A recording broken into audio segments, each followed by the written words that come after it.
Hi there, I'm Alan Neal, host of All in a Day on CBC Radio. It is February, that means it's Black History Month, and that means the return of the All in a Day series, When Did You?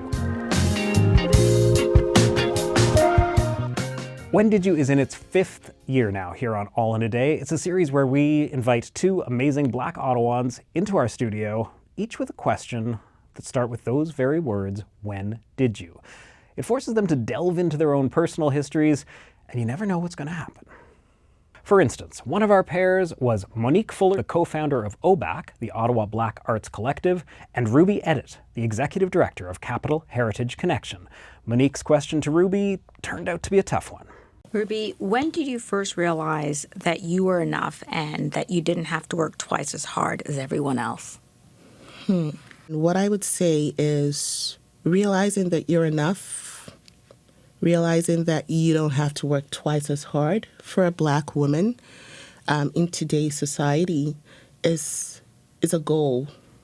That is a goal because what we know and what we've seen and the experiences that we've gone through in life does not really support that goal, but it doesn't stop us from reaching for it. I'm currently in a state in my life where I tell myself every day, you're enough. You are enough, you bring enough to the table, and what you contribute does matter. But I can tell you that the realities of working the lines of being Black and being a woman in today's society don't allow you to go to bed feeling like you've done enough. You feel you have to do twice as hard. And there is no way to explain it other than history. Historically, the opportunities, one has to make way for themselves to be able to achieve these opportunities and to be able to excel in them. For me, growing up in a Caribbean home, you're told very, very, very early that you'll have to work twice as hard to get half the benefits. And as I got older, I started questioning that, and I would regularly have conversations with my friends about whether or not this is what we should be telling young people.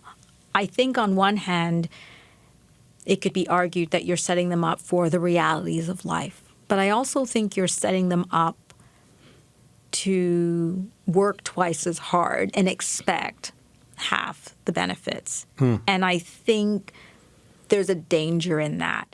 And I love the way you framed that. There's a lot of argument, especially within the community around this, because you always want the worst case scenario and the best case scenario. You want your children to have the best, of course, but you want to prepare them for life. What if it presents the worst? So that you have resilience, because resilience comes from, being prepared for the worst.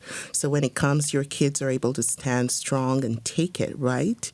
But I also hear you because we're constantly listening to ourselves. When we are not intentional about the kind of narrative that we want to pose to the younger generation, when we are not intentional about the kind of narrative that we buy into, we are listening to ourselves. For example, I might tell a bunch of young students now that, you have to work twice as hard, but I'm listening. I'm in that room. I'm listening, and I'm going to go home with one more day of struggle, of thinking that I'm not enough. I've worked 9 to 5, and I've barely taken my break. I've not had a proper meal, but it's not enough. I agree with you 110% that we need to change that narrative, because the truth is, like I continue to say, is I am enough. I've done enough. I continue to contribute enough, but I need to say it so that I can hear it, because I'm always listening.